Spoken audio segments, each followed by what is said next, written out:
Sir, আমি আপনার সাথে এক রুমে একই বিছানায় কিছুতেই থাকতে পারবো না। অরির কথায় ভ্রু কুঁচকালো। এটা তো তার মাথাতেই আসেনি। ঠিকই তো, এখন এই বিরক্তিকর মেয়েটার সাথে সারাটা রাত পার করতে হবে। ওহ গড! অহনা দুদিকে মাথা দুলালো। এরপর নির্বিকার স্বরে বলল, "আচ্ছা, তাহলে বেরিয়ে যাও।" অহনের এমন নির্বিকার কথা শুনে অরি হাঁ করে অহনের দিকে তাকিয়ে রইল। কি বলল তাকে? তার রুম থেকে সেই বেরিয়ে যাবে? বলটা কি তাকে এইটা? অরি ফুঁসে উঠল, নাক মুখ ফুলিয়ে গিয়ে অহনের বরাবর দাঁড়িয়ে। সে অহনের একদম বুক বরাবর পড়ে। তাই অহনের চোখের দিকে তাকাতেই তাকে মাথা উঁচু হয়ে তাকাতে হয়। অরি সেভাবেই তাকালো, বলল, "কি বললেন এটা?" অহন কিছু না বোঝার মতো করে ২ কাঁধ উঁচিয়ে বলল, "কি বললাম?" অরি কোমরে হাত রেখে প্রত্যুত্তর করল, "এই যে আমাকে বেরিয়ে যেতে বললেন।" অহন ঠোঁট বাঁকিয়ে হেসে বিছানায় বসল। এরপর ফের নির্বিকার স্বরে বলল, "তো ভুল কি বলেছি?" অরি অহনের পিছু বিছানার সামনে গেল। এরপর আগের মতোই নাক ফুলিয়ে বলল, "ভুল কি বলেননি? আমি আমার রুম থেকে বেরিয়ে যাব কেন? একটু আগে তো তুমিই বললে আমার সাথে এক রুমে, এক বিছানায় থাকতে পারবে না। তাই তোমাকে বেরিয়ে যেতে বলেছি। সমস্যা তো তোমার হচ্ছে, আমার না।" পরে যেন অহনের যুক্তি শুনে মুখের কথা হারিয়ে ফেলল। কতক্ষণ হাবার মতো অহনের মুখের দিকে তাকিয়ে হতাশার শ্বাস ফেলে মাথাটা দুদিকে নাড়ালো। না, অহনা স্যারের সাথে সে পারবে না। অরি হাত জোড় করে ক্ষমা চাওয়ার ভঙ্গিতে বলল, "ভুল হয়েছে আমার। ক্ষমা দিন। আপনার সাথে কথাই পারব না।" অহনা শুধু ভ্রু কুঁচকে দেখালো, কিছু বলল না, বরং মোবাইলটা বের করে তা স্ক্রল করতে লাগলো। এদিকে অরি চিন্তিত হয়ে হাতের নখ কামড়াচ্ছে। সে কিছুতেই এই লোকের সাথে ঘুমাবে না। একদম ছোট থেকেই তার বেশিরভাগ সময় একা থাকার অভ্যাস। দরকার পড়লে মাঝে মাঝে রুম শেয়ার করতে হয়। তবে তখন তো মেয়েদের সাথে করে। কিন্তু আজকে তো সেটা একজন পুরুষের সাথে করতে হবে, তাও আবার তার বর। তার উপর মরার উপর খাঁড়ারঘা হিসেবে সেই বরটা তারই কলেজের টিচার। না বাবা, তার পক্ষে কোনোভাবেই সম্ভব না। অরে নখ কামড়াতে সমস্ত রুমে ইতিমধ্যে ৩-৪ বার পায়চারি করে ফেলেছে। সে বিষয়টা কিভাবে সমাধান করবে সেটা চিন্তা করছে। তার আবার চিন্তায় থাকলে নখ কামড়াতে ইচ্ছে হয়, অদ্ভুত ইচ্ছে। তবে সে এমনই করে। অরে রুমের পুরোটা ঘুরে কর্নারে এসে দাঁড়ায়। ফের আবার হাঁটা শুরু করবে। এমন সময় নিজের মুখের সামনে অহনের দুহাত দেখে থেমে গেল। অরি কপালে ভাঁজ ফেলে অহনের দিকে তাকালো। অহন একদম অরির মুখের সামনে এসে তার ২ টো হাত বাড়িয়ে আছে। অরি বুঝলো না কিছু। এমন ভাবে তার সামনে হাত বাড়িয়ে দাঁড়িয়ে আছে কেন? লাগবে নাকি কিছু? সে জিজ্ঞাসু দৃষ্টিতে অহনের দিকে তাকালো। এরপর ভ্রু কুঁচকে শুধালো, "এভাবে মুখের সামনে হাত বাড়িয়ে আছেন কেন? কিছু লাগবে?" অহন গভীর স্বরে বলল, "না।" অরি মাথা উঁচিয়ে অহনের চোখের দিকে তাকালো আশ্চর্য কণ্ঠে। বলল, "তবে?" অহন প্রত্যুত্তরে তার নিজের হাতের নখের দিকে ইশারা দিয়ে বলল, "আমারগুলোও কেটে সাইজ করে দাও। তখন থেকে দেখছি নিজের হাতের নখ খেয়ে দেয়ে আবার কিছু পাচ্ছ না বলে আঙ্গুল কামড়াচ্ছ। তাই তোমাকে একটু সাহায্য করলাম, এই আরকি।"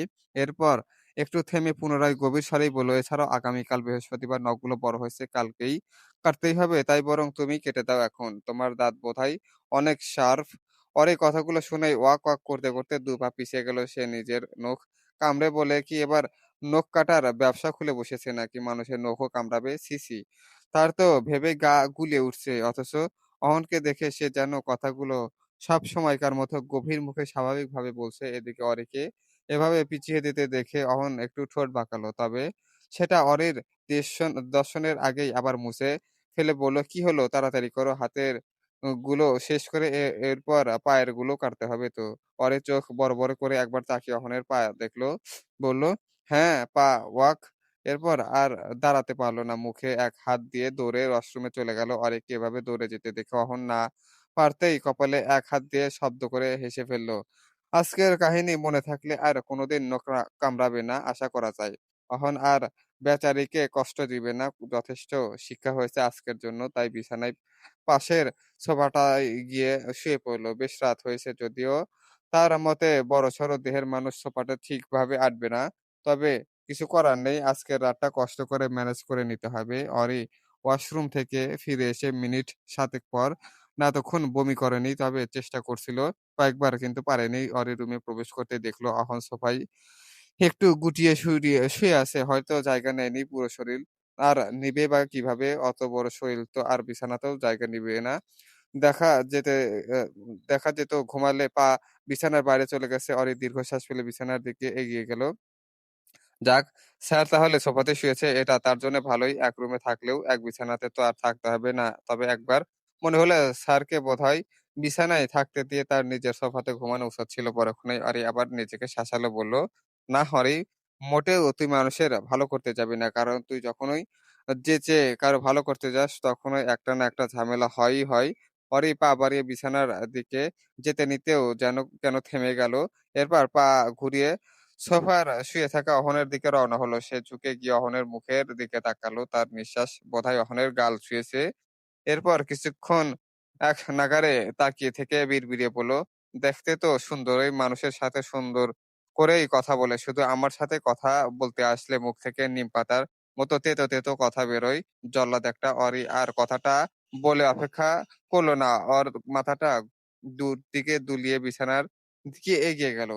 এখন একটা জম্পেশ ঘুম দেবে, এরপর সকালে উঠে আবার তড়িঘড়ি করে রেডি হতে হবে। ও বাড়ি যেতে হবে তো। খুব সম্ভবত আগামীকাল তার কলেজ যাওয়া হবে না। অরি বিছানায় শুয়ে পড়া মাত্রই অহনা চোখ মেলে তাকালো কিছুক্ষণ নিজের গালে যে জায়গাতে অরির শ্বাস ফেলেছে সেখানে ধরে রেখে নিজেও অরির মতো বাড়ালো। "দেখতে তো তুমিও সুন্দরই। মানুষের সাথেও হেসে মিষ্টি করেই কথা বলো। শুধু আমাকে দেখলে তোমার দামড়ামো গুলো লাফ মেরে বেরিয়ে আসে।" স্টুপিড একটা। পরের দিন সকালে সর্বপ্রথম ঘুম ভাঙলো অহনের। সারারাতই সে এদিক ওদিক করেছে। এমনিতেই নতুন পরিবেশ, তার ঘুম আসে না। তার উপর আবার এমন আঁটসাঁট হয়ে ঘুমানো যায় নাকি? মেয়েটা কি পাষাণ, একবার বিছানায় শোয়ার কথাও বলল না। অহন উঠেই আগে ফ্রেশ হয়ে সকালে যাবতীয় কার্যক্রম শেষ করে নিল। এরপর রুম থেকে বেরোলে মোটামুটি সকাল ৭ টার দিকে। আজকে সেও কলেজে যাবে না, ছুটি নিয়েছে। তার নানু মা সাধারণত এখানে আসে না। তবে যখন আসে অহন পুরোটা সময় নানু মাকেই দেওয়ার চেষ্টা করে। অন্য সবার সাথে উনি খুব কঠিন হলেও অহনের সাথে বেশ হাসি-খুশি। অহনের নানু-মা সবসময় বলে উনি নাকি অহনের মতোই মধ্যে উনার স্বামীর প্রতিচ্ছবি পান। তাই অহনের সাথে স্ট্রিক্ট হতে পারেন না। অপরদিকে অহন নিজেরও তার নানুকে খুব ভালোবাসে। তার ২ দাদিমার মতো এত ভয় পায় না। "কি বাবা, ঘুম ভেঙেছে?" আকবর মির্জার প্রশ্নে হা হা অহন হাসল। একটু পর প্রত্যুত্তর করল, "জি আঙ্কেল।" "অরিমা ওঠেনি?" "না আঙ্কেল, এখনো ওঠেনি।" "আচ্ছা, কিছু মনে করো না, মেয়েটা একটু দেরিতে ঘুম থেকে উঠে।" অহন একটু হাসার চেষ্টা করে বলল, "না, কিছু মনে করিনি, সমস্যা নেই।" আকবর হামিদা হাসলেন। মেয়ে তো, তিনি সবসময় মেয়েকে আহ্লাদেই রাখেন। এরপর অহনের পিঠে চাপড় মেরে বললেন, "তাহলে চলো, শ্বশুর জামাইয়ে একটু হেঁটে আসা যাক।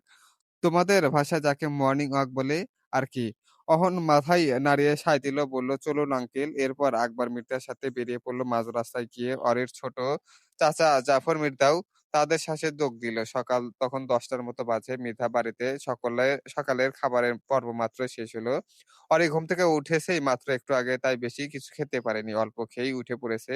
অপরদিকে অহনের তো নাস্তানাবুদ অবস্থা। তার শাশুড়ি মা আর চাচী শাশুড়ি মিলে পারে না তার পেট ফেটে সব খাবার পেটে ঢুকিয়ে দেয়। সাথে আরো উৎসাহ দেওয়ার জন্য নূরজাহান বেগম তো আছেই। সে সকালে এত হেভি খাবার কখনোই খায় না। তবে তাদের জোরাজুরিতে খেতে রাজি হয়েছে। কিন্তু এমন অবস্থা হবে সে জানলে কখনোই রাজি হতো না। অহন কোনমতে ৩ প্লেট খাবার শেষ করতে পেরেছে। এরপর আর কিছু না বলে একদম অরির রুমে এসে থেমেছে। অরি তখন তার জামাকাপড় গুছাচ্ছিল। যদিও সে আজকের দিনটাই থাকবে। তবে বলা যায় না যদি লাগেই। তাই ২-৩ সেট কাপড় নিয়ে নিল। এর তন্নিমধ্যে হুড়মুড় করে রুমে অহনকে প্রবেশ করতে দেখে অরি অবাক হলো। অহনের দিকে তাকিয়ে শুধালো, "কি হলো স্যার, কিছু হয়েছে?" অরির প্রশ্নে শুনেই অহন নিজের পূর্বের রূপে ফিরে গেল। সব শেষ হয়ে গেলেও নিজের রূপ তথা গম্ভীরতা চেঞ্জ হবে না। তাছাড়া তার পার্সোনালিটির সাথে এমন দ্রুততা যায় না। ও যায়ও না।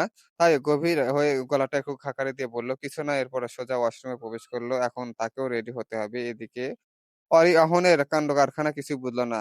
তবে অহনের ওয়াশরুমে প্রবেশ করতে দেখে নিজে কতক্ষণ চুপ করে থেকে এরপর অহনকে ভেঙিয়ে নিজেও রিপিট করে বলল, "কিছু না, ইগো দেখালে আর বাঁচি না।" যেন অরি আর অহন বেলা 10:30 টার সময় ১০ টার দিকে চৌধুরী বাড়ির উদ্দেশ্যে রওনা হলো। অহনের নিজের গাড়িতেই রওনা হয়েছে। যাওয়ার আগে অরিদের বাড়ির সবাইকে বিদায় জানাতে ভুলল না। অরি নিজেও সবার থেকে বিদায় নিয়েছে। অরির দাদিমা নূরজাহান বেগম আবার অহনকে বিদায় জানাতে গিয়ে, দুঃখে জানাতে গিয়ে হতাশ করে বলেছে, আবার আইয়ো নাত জামাই। তোমারে তো এইবার ভালো কইরা খাওয়াইতে পারলাম না। তুমিও তো কিছু খাইলা না। তয় পরের বার কিন্তু কোনো বাহানা শুনবো না।" অহন তখন শুধু কোনমতে হাসার চেষ্টা করে সায় জানিয়েছিল। এরপর কেটে পড়েছে।